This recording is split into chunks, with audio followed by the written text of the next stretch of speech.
Thanks for tuning in to another episode of the Blue Raider Podcast, hosted by Jake Bolden and presented by the Conseco Group General Contracting and Mighty Dog Roofing.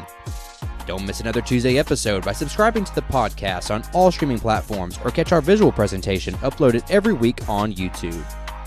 Don't miss our next ticket giveaways by subscribing and following on all Blue Raider Podcast social media accounts on Twitter, Instagram, Facebook, and TikTok at Blue Raider Pod.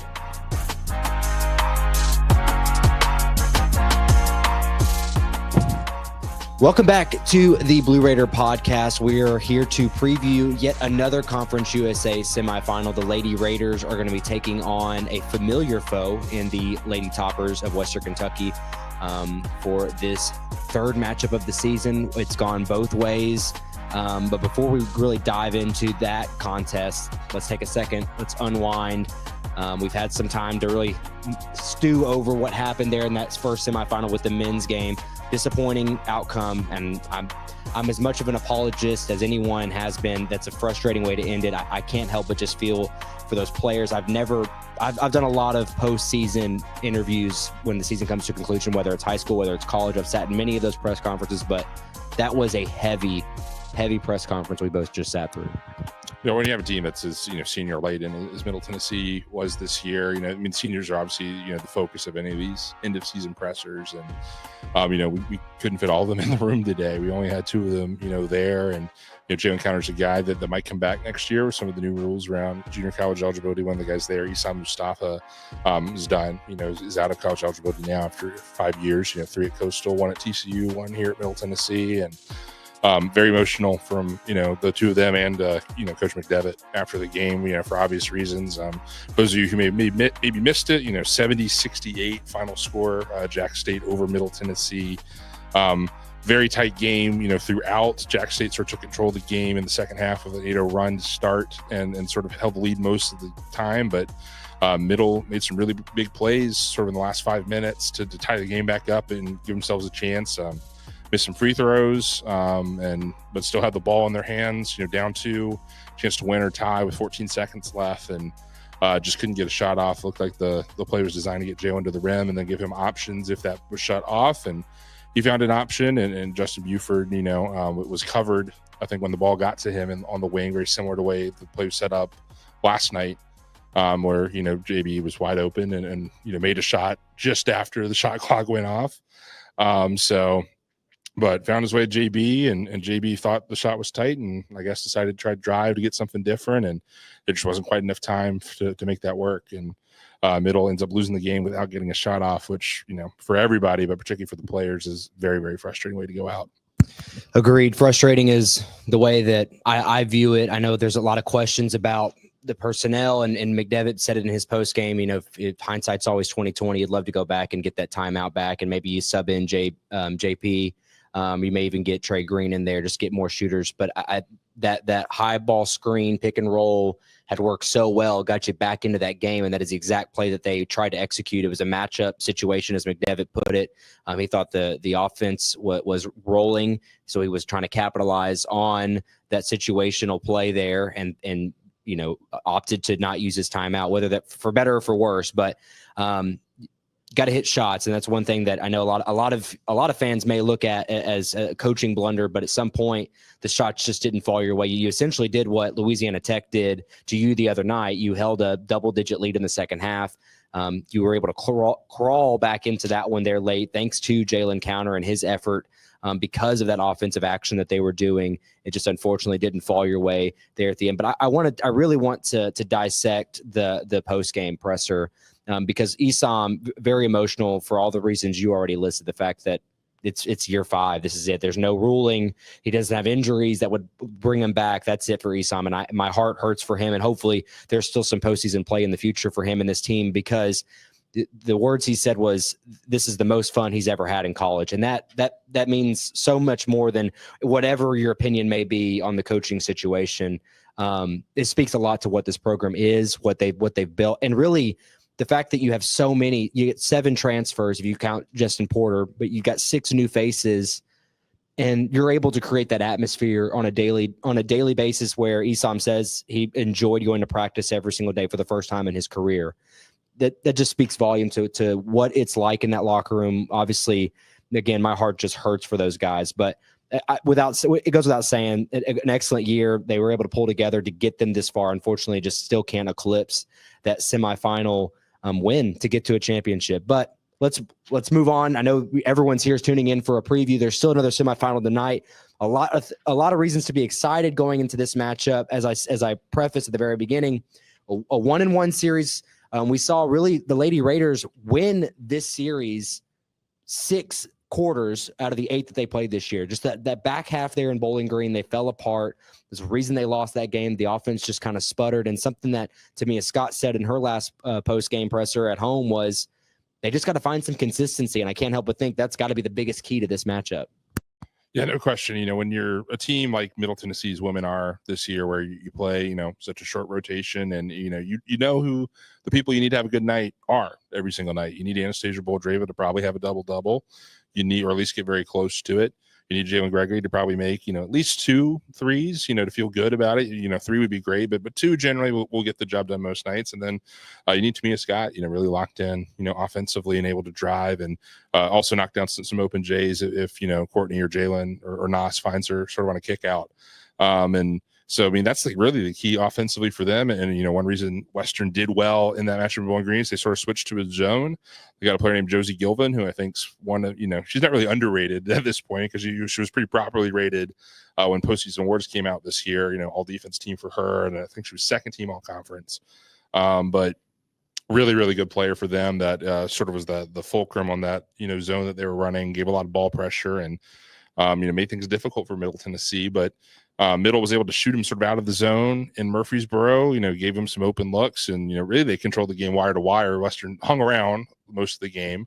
Never really was a blowout at any point, but should make for a pretty tight matchup on a neutral site. I think Middle might have a little bit more of a home court advantage just because some folks are probably stayed down from the men's game, and Western's men's were knocked out on Tuesday night. So they've not had a ton of reason to drive down from Bowling Green yet, but still, get 100 miles of heat matchup in a conference tournament always generates some buzz, even on the women's side. And, for Middle, often, the women's games are as well attended, if not better, than the men's. So, they have their own fan base, and that makes it a little unique compared to a lot of particularly Conference USA schools that they go against as well. But should be an exciting one I'm looking forward to, and one that really could go a lot of different ways depending on sort of how the 2 teams, start out.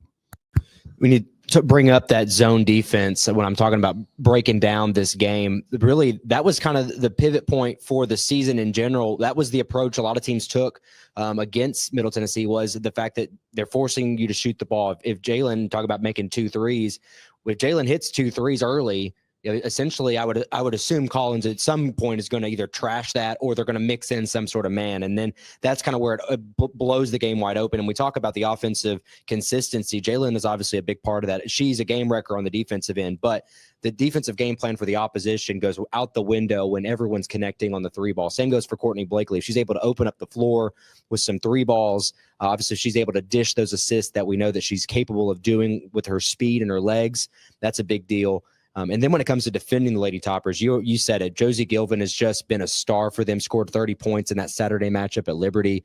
She really is the X factor that has put Western over the top, is really kind of backfilled any sort of offensive production that they fell off last year, and has put them in this situation where there is a lot more parity here in the top 3 of the conference tournament. So I look forward to really the Josie Gilvin matchup, because the matchup issue is with her. We talk about how Jalen Gregory can kind of fit with anybody, but Josie just provides a length issue that you can't defend. I was going to say, you can't really match Jalen up with Josie, just because Josie's, got a couple inches of height, and it particularly has a long wingspan. So Jalen would do a good job on Josie, but they, Western Kentucky, to their credit, has other people that can score. They got Alexis Mead, Kesia Hayes, who unfortunately, got injured late in their, win over FIU yesterday. Is another guard that can score for them. And they have some options off the bench that you can't ignore either. So they're just a really tough team to defend, because they're pretty well balanced offensively. There's not, one specific player you need to shut down. The player sort of turning into Josie.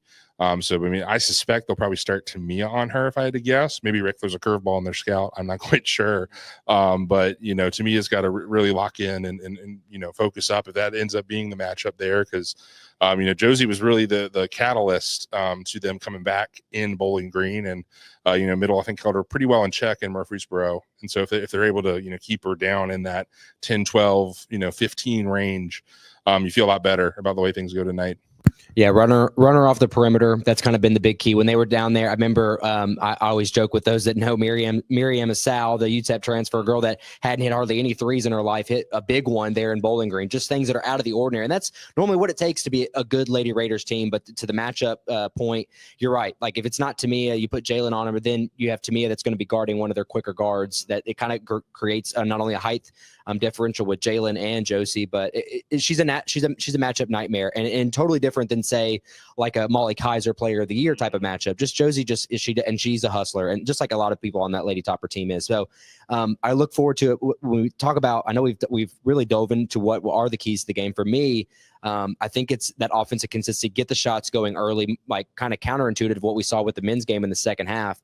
Don't get behind the 8 ball so early. Keep yourself in it. And a lot of that's going to come from the defensive end. I'm going to say the offensive consistency is key, but I do think having some defensive consistency out the gate, not allowing Western to get to a 14-0 start like they did with FIU in the quarterfinals. So I lean on what's best here. Play your good defense. Obviously key in on Josie Gilvin, and I feel really confident in this matchup.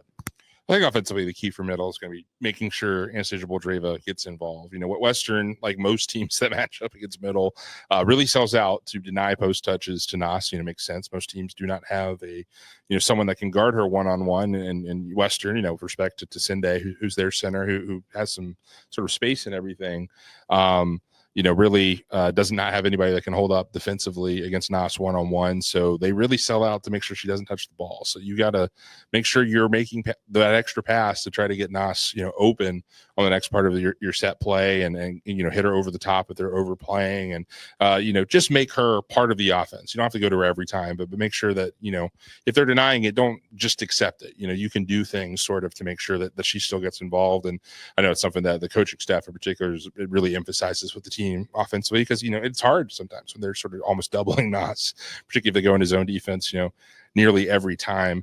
And then defensively, I think that the key is not getting foul trouble. I think that's always the big thing in these tournament times, as tight as the rotation can be. And I think Middle's bench is a little more experienced than maybe it typically has been in recent years. You've gotten good minutes at different points in times from Savannah Davis obviously has become the first sub off the bench, but Jada Harrison's had flashes this year. Emily Monson gave you good minutes in the middle of the season.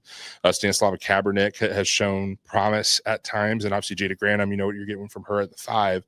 So if you got to play them, it's not the worst thing in the world. But, keeping the starters out of foul trouble, making sure that they're playing smart defensively is going to be key to keep everything going. And then, one final point, obviously, Alina Rique was a big reason why Middle sort of dominated Kennesaw State early in the game.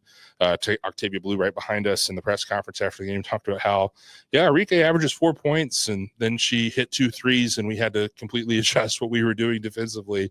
If Alina can play a little closer to what we knew her as the UTEP Rique that took Middle down to the wire 2 years ago in the Star in Frisco, this Lady Raider team is very, very dangerous. And that's sort of maybe the X factor for this team making a run to the final this year against what looks like probably Liberty, given how the first half's gone against the Lady Texers tonight. Well, you said it with the X factor. I mean, Alina, the scoring at the 4, and even at the sometimes the scoring issues even at the 1 with Courtney Blakely. When either one of those seem to figure themselves out, this team just takes off. When you know what you have at the 2 and 3 with Gregory and Scott, and obviously you know what you have with Boldreva. But if either the point guard at Blakely, and heck, even if you get Savannah Davis going, we've seen that this season as well. So you got to have a fourth person really step up, alleviate some of that stress. Talk about the zone defense collapsing on Boldreva. It makes things really hard for her down low in the post, and she can only do so much. When you're that tall, putting the ball on the floor is not ideal. So look forward to this matchup. I appreciate everyone that's tuned in, not only to the men's preview, but today's preview. Fingers crossed for a win today, because that means the Blue Raider podcast is going to be back here. Yep, knock on wood. The Blue Raider podcast will be back here tomorrow, hopefully for a ladies final. That'll be at 4:30. But of course, we'll make an announcement tomorrow morning on when the pregame show will release. But once again, thank thanks for all of you tuning in. If you're not already, follow us on social media, Twitter, X, @Blue Raider Pod, Instagram, TikTok, and of course, if you're on YouTube, make sure you're subscribed. Getting closer and closer to 100. I really need your help to do so. So I appreciate everyone tuning in. And until next time.